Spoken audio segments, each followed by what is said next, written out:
इतना तो करना स्वामी जब प्राण तन से निकले। वृंदावन का तट हो, प्यारा सा बंसी बट हो, मेरा सांवरा निकट हो, जब प्राण तन से निकले।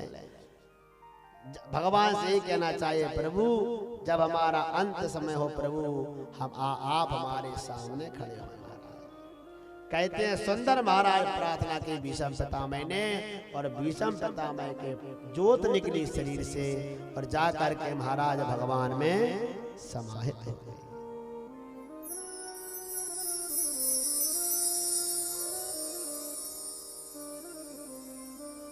सुंदर महाराज भीषम पितामह को दुख भोगना पड़ा। कहते हैं कि 56 दिनों में उनके प्राण निकले। 56 दिनों में क्यों निकले? क्योंकि कर्म का फल तो भोगना पड़ता है। ऐसी कथा आती है कि भीषम पितामह अगले जन्म में एक राजा थे और उन्होंने एक सर्प को मरा जान करके फेंक दिया था। वो सर्प जाकर के महाराज कांटों पर झिल गया। तो महाराज 56 दिन में उस सर्प के प्राण निकले और सर्प ने श्राप दिया, अरे राजा तूने मुझे बड़ा कष्ट दिया है, जैसे मेरे प्राण निकले हैं ऐसे तड़प तड़प करके तुम्हारे भी प्राण निकलेंगे। तो कहते हैं महाराज मकर संक्रांति के दिन जब सूर्य उत्तरायण हो गए, उस समय महाराज उनके प्राण निकले। उत्तरायण सूर्य में जो प्राण त्यागता है वो भगवान के लोक को जाता है। तो मकर संक्रांति के बाद में उत्तरायण सूर्य लग जाते हैं। अभी दक्षिणायन चल जाए। प्रेम से कहिए राधे राधे, जोर से बोलो। आज ग्रहण किस किसने माना है? ग्रहण, हाँ आज ग्रहण नहीं है। सुबह से पता नहीं कितनी घंटी आ गई मेरे फोन पे, महाराज कितने बजे सूतक लग रहा है। मैंने कहा भैया कहाँ पे है ग्रहण? प्रेम से कहिए राधे राधे। ना तो अभी चंद्र ग्रहण है, पर अब 15 दिन बाद 4 तारीख पड़ेगी शायद, 4 दिसंबर। उस दिन अमावस्या है, उस दिन भी ऐसा ही योग पड़ रहा है, उसमें भी ग्रहण मानना नहीं होगा। उस दिन भी ग्रहण नहीं मानना। अब जो अमास आ रही है ना, इस दिन भी सूर्य ग्रहण का योग है, लेकिन वो भी भारत में मान्य नहीं होगा। जो मान्य ग्रहण होते हैं वो मान्य ग्रहण मान्य नहीं होते। जब ग्रहण पूर्ण होता है, जब नक्षत्र का और तिथि का योग जब पूरा पूरा मिलता है, तब जाकर के वो पूरा ग्रहण माना जाता है। जैसे ग्रहण की छाया जब हमारे यहाँ पड़ नहीं रही है तो वो ग्रहण मान थोड़ी किया जाता है। ज्योतिष जो है उस ग्रहण को नहीं मानती। जब भोकाल पूर्ण रहेगा तो पूर्णिमा भी रहे और नक्षत्र भी रहे और रात्रि में रहे, तब जाकर के वो योग बनता है, तब जाकर के पूर्ण माना जाता है। इसलिए हमारे यहाँ ना तो आज का चंद्र ग्रहण है और ना जो अमावस्या आने वाली है, इसको जो सूर्य ग्रहण पड़ेगा वो भी हमारे यहाँ मान्य नहीं होगा। प्रेम से कहिए राधे राधे।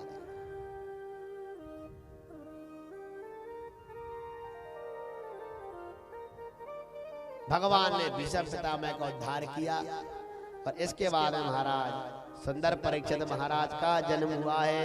बोलिए वृंदावन बिहारी लाल की जय हो। आइए सुंदर महाराज परीक्षित जी का जन्म हुआ। भगवान कृष्ण स्वयं उनके पास में आए हैं। आइए सुंदर भजन की ओर चलते हैं और फिर भगवान सुखदेव जी के आगमन तक आज हमको कथा कहनी है, फिर कथा को आगे कहेंगे।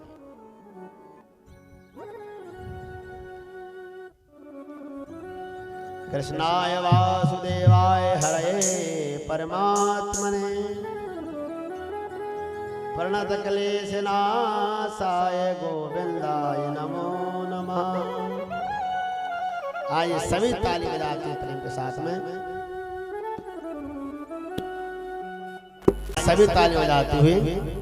और सजा दो घर को गुलशन सा, सजा दो घर को गुलशन सा, और मेरे सरकार आए हैं सजा दो घर को गुलशन सा, सजा दो घर को गुलशन सा, मेरे सरकार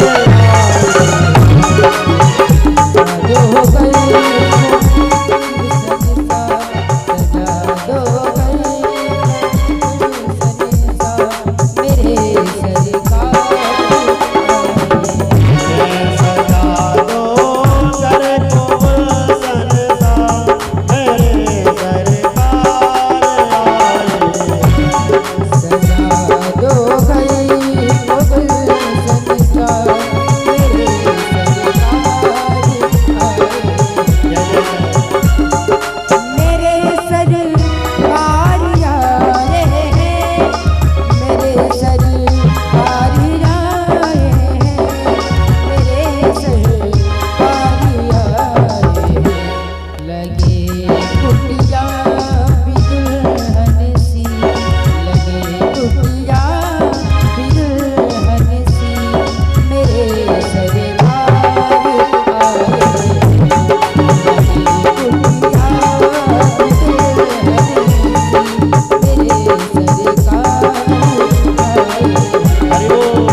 सजा दो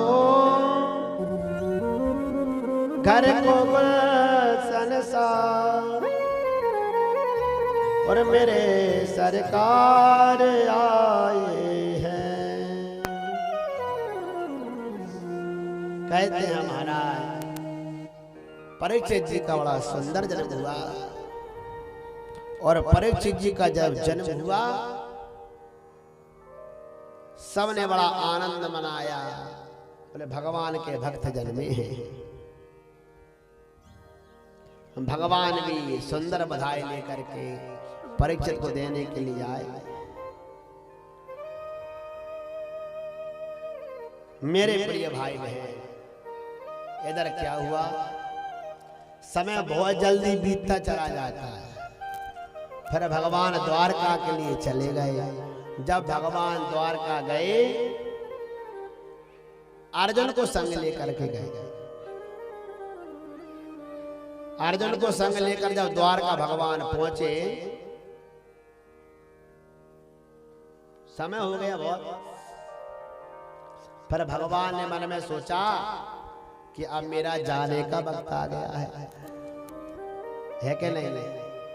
आया है सो जाएगा राजा रंग फकीर, और कोई सिंहासन चढ़ चला कोई बंधा जंजीर। सिंहासन वही है महाराज। जब सब लोग बड़ाई करने लगे तो कह दो सिंहासन पर गया है, और सब लोग कहने लगे बोले अच्छा है मर गया, तो समझ लो महाराज वही जंजीर है। भगवान ने मन में सोचा मुझे निज धाम के लिए जाना चाहिए, तो भगवान अपने निज धाम के लिए गए हैं। अर्जुन से कहा अर्जुन मेरी पत्नियों को ले जाना तुम हस्तिनापुर। तो जैसे महाराज ले जाने लगे तो कहते हैं समय बड़ा बलवान है पुरुष नहीं बलवान, और भीलन लूटी गोपिका बे अर्जुन बेवा। भगवान भील बन करके आ गए। भगवान ही भील बने, क्योंकि जहां भगवान जाएंगे भाई उनकी रानियां भी जाएंगी। तो भगवान ही भील बन करके आ गए और अर्जुन को समझा गए अर्जुन मेरे बिना तेरे धनुष्मान कुछ काम के नहीं है। भगवान ही भील बन करके आ गए और अपनी पत्नियों को संग में ले गए। अब इधर जो है अर्जुन आए, युधिष्ठिर ने पूछा क्यों भैया ऐसा मुंह क्यों तुम्हारा उतरा हुआ है? तो अर्जुन कुछ नहीं बोले। तो युधिष्ठिर महाराज समझ गए क्या कि व्यक्ति का मुंह कब बेकार लगता है, या तो व्यक्ति चोरी करके आया, या उसने मदिरा पान कर लिया, या वो गौ हत्या करके आया,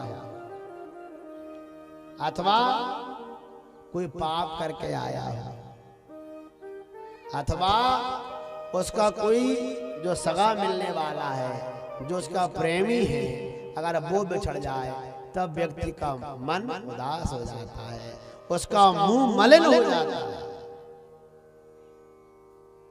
अर्जुन से पूछा क्यों भैया कोई पाप करके आए हो, मुंह क्यों उतर रहा है? क्या गौ ब्राह्मण का अपराध बन गया क्या? अर्जुन ने कहा नहीं नहीं कुछ नहीं। तो बोले हमको छोड़ करके भगवान कृष्ण चले गए, जिन्होंने हमारी महाभारत में रक्षा की, लाक्षा भवन में रक्षा की, वन वन जब हम भटके तब हमारी रक्षा की, वे कृष्ण भगवान हमको छोड़ करके चले गए। तो कहते जब कुंती ने सुना कि भगवान कृष्ण छोड़ करके चले गए, तो कुंती ने तो उसी समय प्राण त्याग दिए। पांडवों ने मन में कहा अब हम रह करके क्या करेंगे, तो पांडव भी महाराज परीक्षित जी को राजा बना करके और वो भी चल पड़े महाराज। सूत जी महाराज कहते हैं जब सब पांडव जाने लगे तो जिनको अहंकार था, भीम को बल का अहंकार था, वो भी गिर गए। द्रौपदी को अपने रूप का अहंकार था, वो भी गिर पड़ी। अकेले महाराज युधिष्ठिर ही पहुंचे महाराज सशरीर स्वर्ग में। परीक्षित को राय दे दिया। जब बहुत समय बीत गया तो परीक्षित जी ने अपने मन में सोचा कि एक दिन मुझे मेरे राज में जाकर के देखना चाहिए कि क्या हो रहा है। तो परीक्षित जी जब देखने के लिए गए अपने राज्य में, तो उन्होंने क्या जाकर के देखा कि एक बैल खड़ा है। बैल वृषभ बैल खड़ा हुआ है एक पैर पर, और एक काला पुरुष उसको मार रहा है। एक गौ माता रो रही है बेचारी। परीक्षित ने देखा ये कौन है बैल जो एक पैर पर खड़ा है। बोले जो एक पैर पर खड़ा हुआ है बैल, उसका नाम है धर्म। धर्म के पहले 4 चरण थे, अब सिर्फ एक चरण बचा है कलयुग में।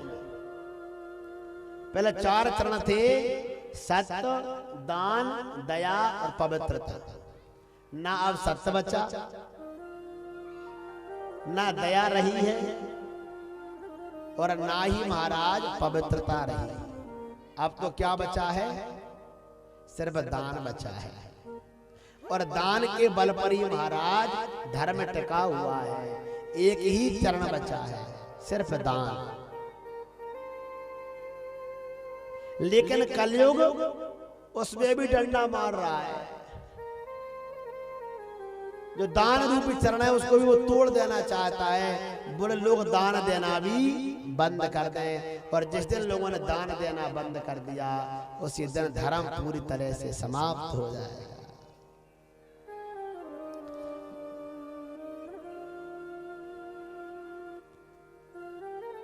कहते हैं जैसे दान के क्रोध और पृथ्वी को, जो गौ माता कौन है जरूर रही है पास में खड़ी, बोले वो है पृथ्वी माता।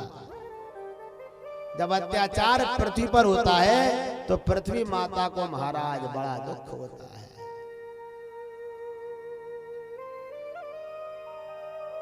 परीक्षित को बड़ा क्रोध आया, और परीक्षित महाराज उस कलयुग को मारने लगे।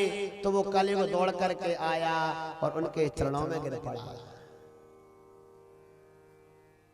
बोले मुझे मारिए नहीं, भगवान का जा तू मेरे शरण में आ गया, इसलिए मैं तुझे छोड़ देता हूं। शरणागत खोजे तजहे निज अनहित अनुमान, और ते नर पावर पापमय, और ते नहीं बिलोकत हार। बोले शरण में जो आ गया उसको कभी भी नहीं मारना चाहिए। ये बात राम भगवान ने कही जब विभीषण आए उनसे मिलने के लिए। शरणागत को जीता जाए, शरणागत को कभी नहीं मारना चाहिए, पागल को कभी नहीं मारना चाहिए, मतवाले को कभी नहीं मारना चाहिए। मत्तम प्रमत्तम मुनात्तम, ये भागवत में आया। मत्तम प्रमत्तम मुनात्तम, द्यूत जड़ को नहीं मारना चाहिए, स्त्री को कभी नहीं मारना चाहिए।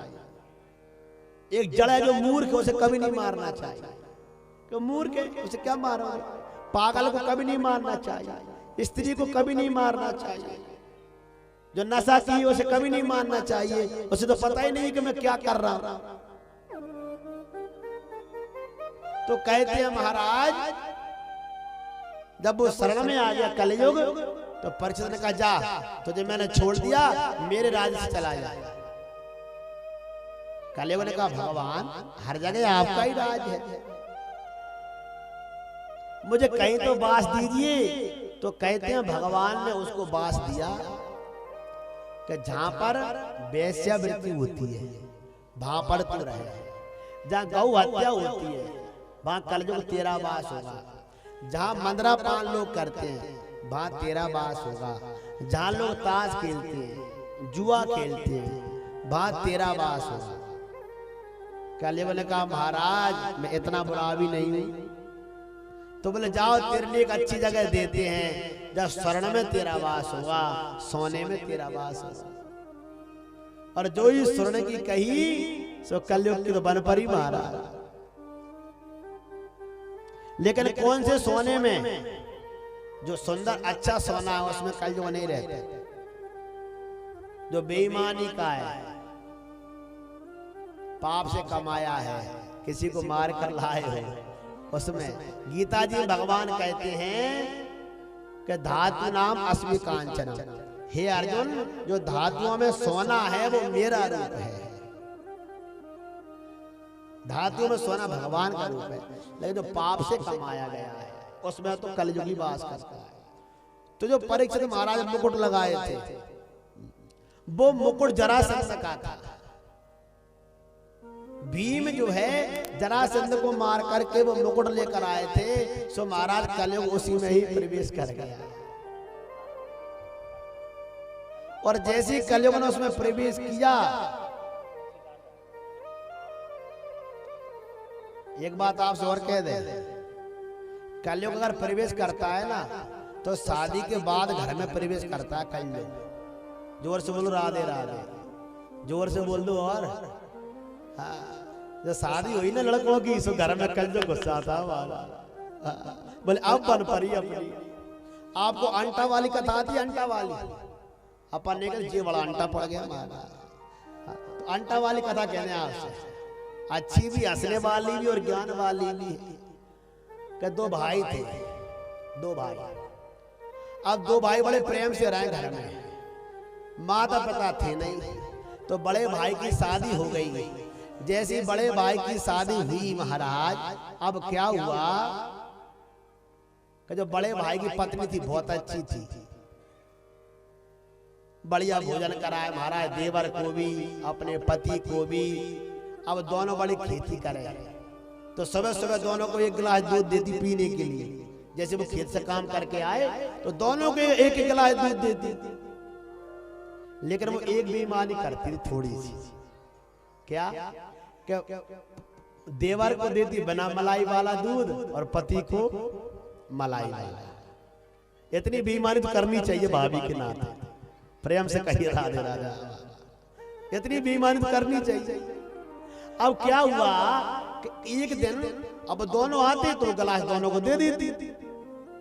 अब एक दिन क्या हुआ कि दोनों भाई बाहर आए और उसके खेत में वो काम करने चला गया, बा के खेत में वो काम करने चला गया। दोनों उल्टे चले गए महाराज। बोले आज तू इधर कर, मैं इधर करता हूं।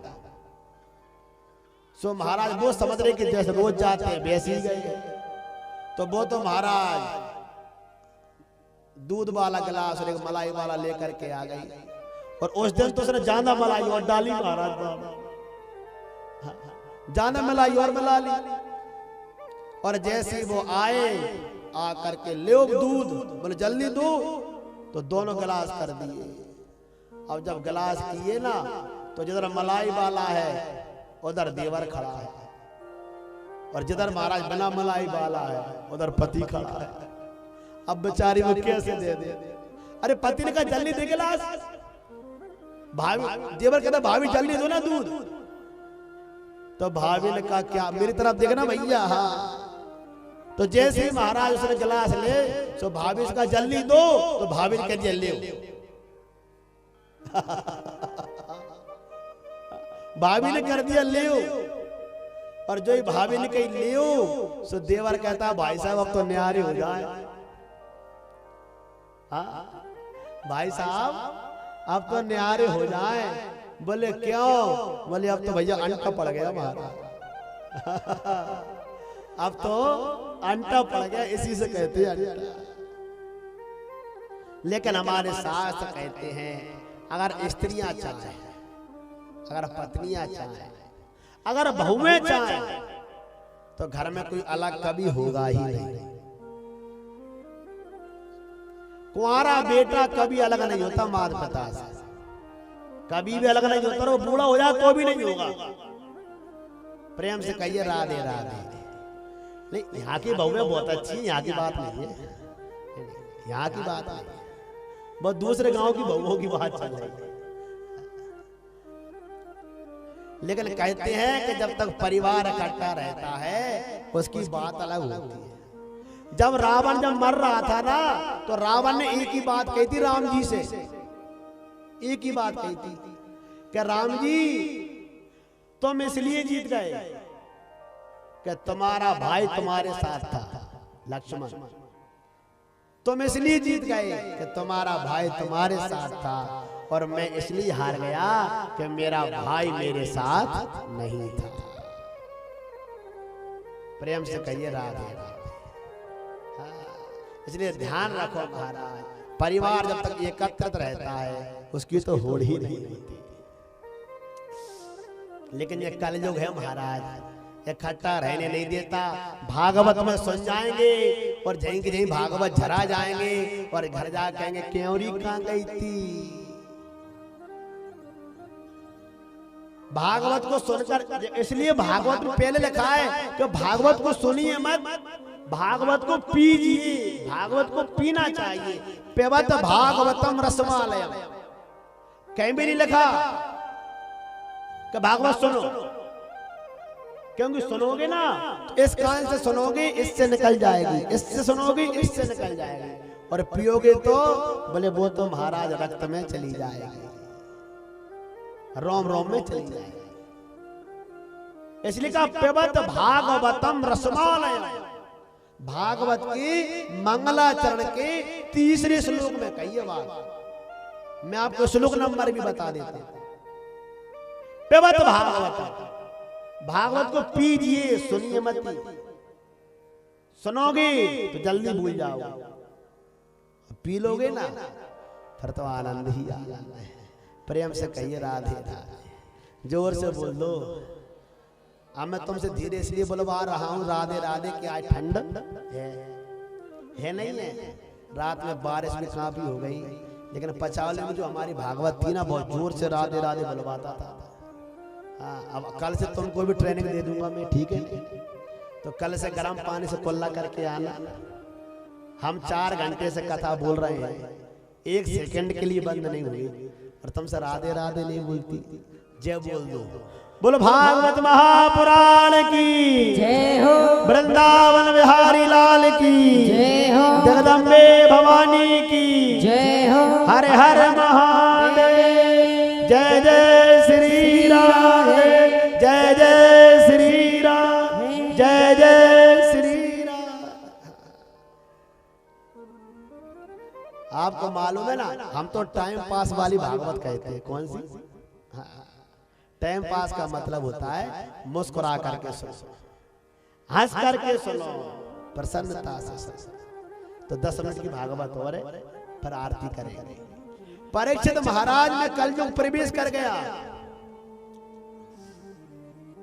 कलयुग भीतर गया, मुकुट में जाकर के बैठ गया स्वर्ण में, और कहते हैं परीक्षित महाराज गए एक समीक मुनि के आश्रम पर पहुंच गए, और समीक मुनि के आश्रम पर पहुंचे, जाकर के जल मांगा। महात्मा जी भजन कर रहे थे, उनको मालूम ही नहीं है मेरे द्वार कौन आया। क्रोध आया परीक्षित, क्यों कलयुग बैठा है, एक मरा हुआ सर्प मुनि गले में डाल दिया, चले गए। जाकर के जब मुकुट उतारा तो पूरा ज्ञान आ गया, बोले मैंने संत का अपराध कर दिया। और जीवन में ध्यान रखो, संतों का अपमान कभी मत करना। संत का अपमान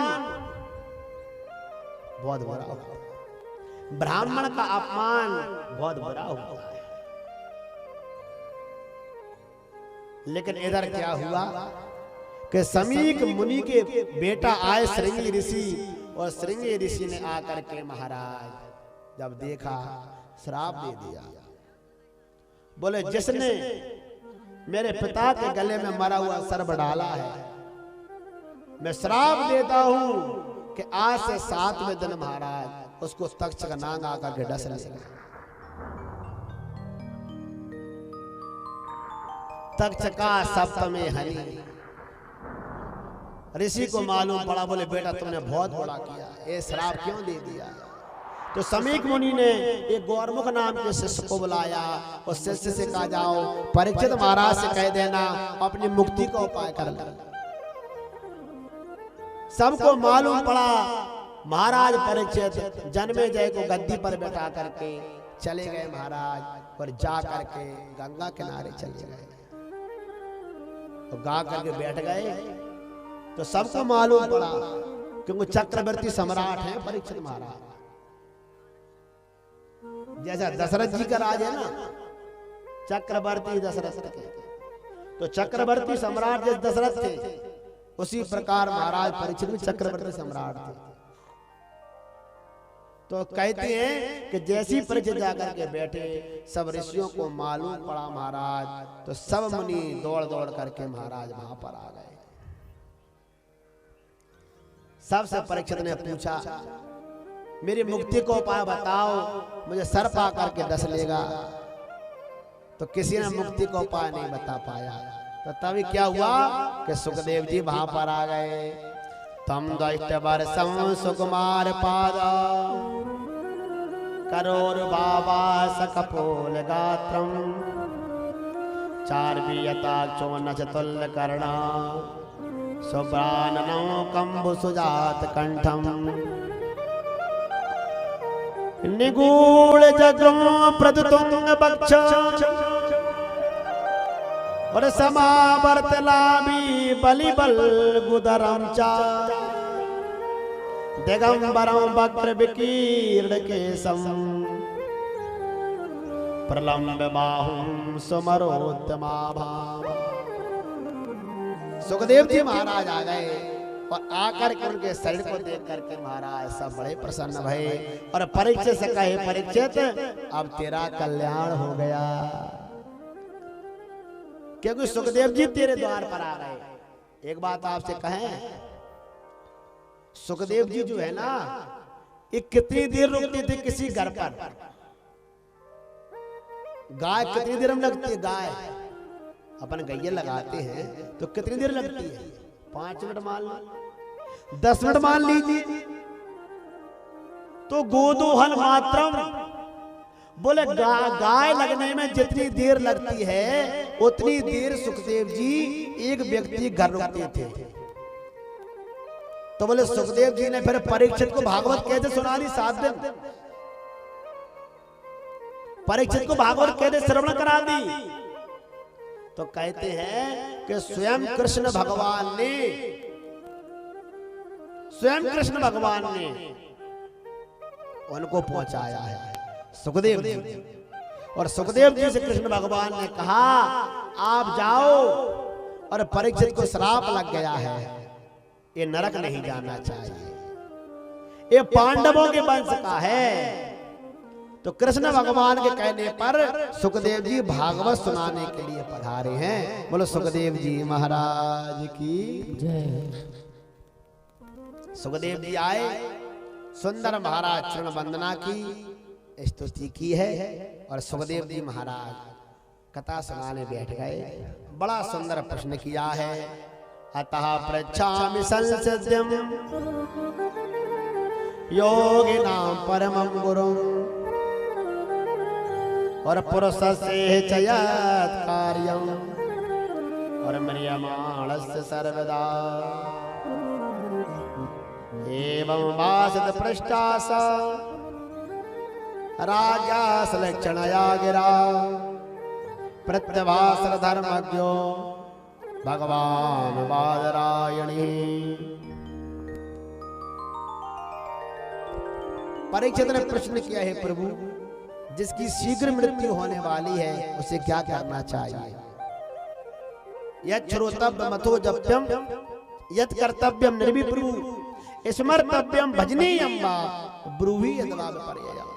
प्रभु उसको भजन करना चाहिए या तीर्थ यात्रा करनी चाहिए या क्या कर्म करना चाहिए या उसको स्मरण करना चाहिए? जिसकी शीघ्र मृत्यु हो उसे क्या करना चाहिए? तो सूत जी कहते हैं जब इस प्रकार परीक्षित ने प्रश्न किया तो सुखदेव जी महाराज ने कथा कहना प्रारंभ कर दिया। अब कल से कथा कहेंगे सुखदेव जी महाराज। अब आज कथा यहीं पर विश्राम है। बोलो वृंदावन बिहारी लाल की जय, जगदम्बे भवानी की जय, हनुमान जी महाराज की जय। नमः पार्वती पतये हर हर महादेव, हर हर महादेव। हरे हरे महा पत्ता श्याम बोलेदा हो पत्ता पत्ता श्याम बोलेदा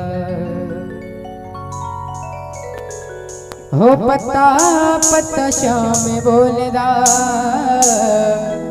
हो पत्ता पत्ता श्याम बोलेदा राधा राम की राधा राम की राधा राम की राधा फुलवारी के